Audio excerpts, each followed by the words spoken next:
పెద్దపల్లి జిల్లాకు సంబంధించి ఈరోజు ప్రధాన వార్తలు చూసుకున్నట్లయితే గోదావరిఖని ప్రభుత్వ ఆసుపత్రి, గోదావరిఖని సింగరేణి ప్రధాన ఆసుపత్రులను గోదావరిఖని ఏసీపీ మడత రమేష్, సిఐ ఇంద్రసేనారెడ్డి భద్రత పరంగా తనిఖీ చేయడం జరిగింది. అయితే ఈ యొక్క తనిఖీ నేపథ్యంలో ఆసుపత్రులపైన ఇతర ప్రాంతాల్లో కూడా పెద్ద ఎత్తున ఆసుపత్రి సిబ్బంది పైన అలాగే అనేక సంఘటనలు జరుగుతున్న నేపథ్యంలో భద్రత పరంగా పరిశీలించినట్లు ఏసీపీ వెల్లడించడం జరిగింది. ముఖ్యంగా ఆసుపత్రిలో ఉన్నటువంటి అన్ని వార్డులను కూడా పూర్తిస్థాయిలో కలియతీయడం జరిగింది. సీసీ కెమెరాల పనితీరు, సీసీ కెమెరాలు ఎన్ని పనిచేస్తున్నాయి, పనిచేయని సీసీ కెమెరాలు ఎన్ని ఉన్నాయి, అలాగే ఎక్కడెక్కడ సీసీ కెమెరాలు ఉంచుకోవాలి, ప్రధాన గేటు కావచ్చు, అలాగే ఆసుపత్రి వెనుక భాగాలు, అలాగే ముఖ్యంగా చిన్నపిల్లలు అపహరించినటువంటి సంఘటనలు కూడా కొన్ని ప్రాంతాల్లో జరుగుతున్న నేపథ్యంలో సిబ్బంది నిత్యం అలర్ట్గా ఉండాలంటూ కూడా ఏసీపీ వెల్లడించడం జరిగింది. ముఖ్యంగా ఆసుపత్రికి సంబంధించినటువంటి సెక్యూరిటీ సిబ్బంది నిత్యం 24 గంటలు అప్రమత్తంగా ఉండాలి. ఏదైనా అనుమానాస్పద వ్యక్తులు కనిపించినా, ఏదైనా సమస్య తలెత్తినా కూడా సమీపంలో ఉన్నటువంటి పోలీసులకు వెంటనే సమాచారం అందించాలంటూ కూడా ఏసీపీ వెల్లడించడం జరిగింది.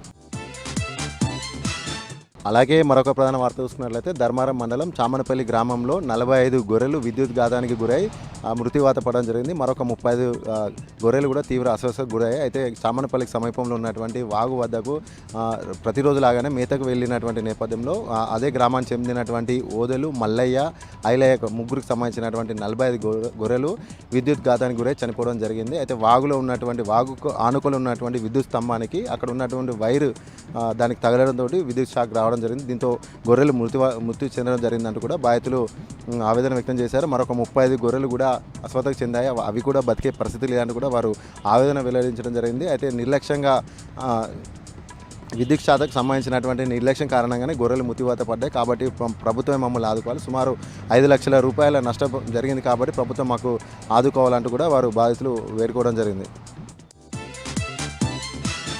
అలాగే మరొక ప్రధాన వార్త చూసుకున్నట్లయితే సుల్తానాబాద్ మండలం సుగ్లంపల్లి గ్రామంలో ఉన్నటువంటి ఎస్డబ్ల్యూసీ గోదాం స్టేట్ వైర్ హౌస్ కార్పొరేషన్కి సంబంధించినటువంటి గోదాంలో బియ్యం అన్లోడ్ చేస్తున్న సమయంలో లారీ ప్రమాదవశాత్తు షార్ట్ సర్క్యూట్కి గురై దగ్ధం అవడం జరిగింది. అయితే భారీ షార్ట్ సర్క్యూట్ జరగడంతో లారీ ముందు భాగం అంతా కూడా పూర్తిగా అగ్నికి ఆగుతూ జరిగింది. అయితే స్థానికులు వెంటనే ఫైర్ ఇంజన్కు సమాచారం ఇవ్వడం, ఫైర్ ఇంజన్ వచ్చి మంటలను ఆర్పే ప్రయత్నం చేసింది. అయితే ఈ యొక్క ప్రమాదంలో లారీ పూర్తి స్థాయిలో కూడా ధ్వంసమైంది. కానీ ఎక్కడ కూడా గోదాం గోదాంలో ఉన్నటువంటి బియ్యానికి కానీ ఎలాంటి హాని జరగలేదు, ఎలాంటి ప్రాణ నష్టం కాకపోవడంతో అక్కడ ఉన్నటువంటి స్థానికులు గోదాం సంబంధించిన సిబ్బంది ఊపిరి పీల్చుకోవడం జరిగింది.